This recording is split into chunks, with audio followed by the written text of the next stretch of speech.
আমার সমস্যা জানা তুমি কি করবা? তুমি একটু আগে কইলা আমাগো তো চোখ নাই। ঠিকই তো ওইদিন বইনে কইতাছে, ভাই রমজান মাসটা আইলো খাওয়ার মতো কোনো রুচি নাই। ঠিকই তো কইলা যে বইন কি খাইতে মন চায় আমারে কইও। কি ব্যাপার? তোমার রাইতে খাওয়ার লিগা ডাকতাছি, তুমি না খাইয়া কি লইয়া বইছো তুমি এনে এখন? ভাত খাওয়ার সময়? ভাত খাইতে মন চাইতেছে না। তো ভাত খাইতে মন চাইতেছে না, তুমি আচার খাইতেছো কে ভোলাপাইনের মতো? আরে সারা দিনটা মাথা কেমন ঝিমঝিমাইতেছে। আর ওই রাত্রের ভাতটা রান্নার পর থেকে মানে রান্নার সময়ের পর থেকে খাওয়াইতে কেমন গা-টা গুলায় যাইতেছে। মানে খাওয়ার যে একটা রুচি ওইটাই হইতেছে না। তো একটু ভাবতেছি যে তুলনা খাই দেখি যদি মানে কোনো লোর সমস্যা থেকে প্রেশার লোর তাহলে যদি একটু উন্নতি হয়।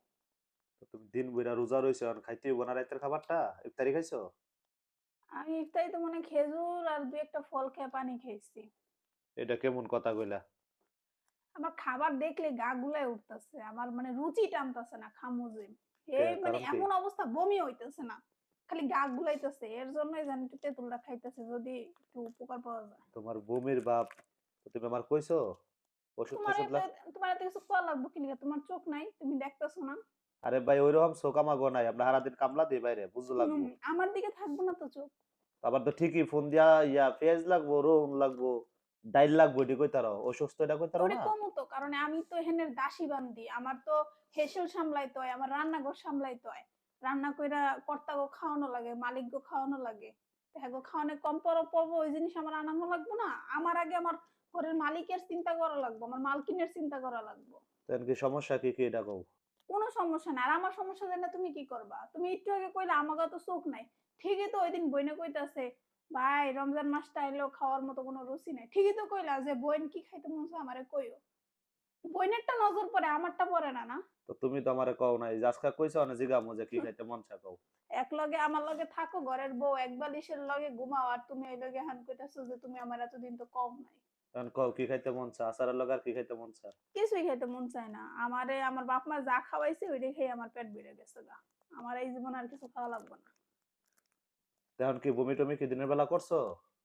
এটাই তো হইতেছে না। কেমন গা গুলায় উঠতেছে আর মাথা ঝিমঝিমায় রইছে। ১ম এ মনে করছি যে আমি তো সেহরি খাই না। আমার আরেকটা সমস্যা আমি সেহরি ভাত খাই না। ওই একটু পানি খাই, একটা খেজুর-টেজুর খাই ঘুমাই যাইগা। এর লেগে সারাদিন মনে করছি কি ওই কারণে ঝিমাইতেছি। কিন্তু এই খাবারের প্রতি রুচি হইতেছে না। কেমন গা গুলায় উঠতেছে গা আমার। আমি তো ভাতই খাইতে পারতেছি না। কয়দিন এই সমস্যা, কয়দিন? হইতেছে তো অনেকদিন ধরে। এখন তো মনে করতেছি রমজানের দুর্বলতা। তো তোমার বমির অভাব, মাথা ঘুরায়, আবার আচারও খাইতেছো, তো এটা লক্ষণ তো ভালো লক্ষণ না। ভালো আর খারাপ বাজি না মনে হইতেছে প্রেশার-মেশার লো হয়ে গেছে গে রে আপাতত আছি। আর তাহলে কি আমার দিকে প্রেসারের ডাক্তার দেখামো? না আমার দেখাইবা কি লিগা? আমার ঠিক হয়ে যাবো গা সমস্যা নাই। আমার দেখানো তোমার লাভ নেই। তুমি দেখাও গা তোমার বোন-টোন রে। রোজা রমজানের মাস, সামনে যদি অসুস্থ হয়ে তো আজকে রোজা রাখবা কেমনে তুমি? আমি পারমু। হ্যাঁ? আমার আল্লাহ এই জোর দিয়ে দিছে। বেডি মানুষ না আমি। আমি পারমু সমস্যা নেই যে আবার এমন খারাপ লাগতেছে। তো বমি করে হও যে? হইতাছে না। এটাই তো আমার মেইন সমস্যা। আচ্ছা, ডাক্তারের কাছে নিয়ে যাবো না সকালে। আল্লাহ যে কি এক মুসিবতে পড়ছি রমজান মাস। মাথা ঝিমঝিমায় মনে হয় কি মাথার উপরে ১০ মণ ভারী কিছু রাখা। তাহলে ডাক্তারের কাছে লয়ে যাবো না, কালকে তেঁতুল আইনা দিমু, জেনুইন তেঁতুল। ধুরো বেডা আপনি এমন লগে মশকরা করতেছেন। তেঁতুল খাইলে কি মাথা ব্যথা সেরে যাইব আমার? জানে কেডা? এটা কোন রোগ হইছে তোমার? তেঁতুল আইনা দিমু না কালকে, কত দি তাহলে বেশি করে খাইও। হুম। মানসে কইব যে ওষুধ এনে দিবি আমার কই তেঁতুল এনে দিবি। না, এটা তোমার তেঁতুলের রোগ জামাই হইছে বুঝছি। জামাইও পাইছে একটা। দয়ের জামাই।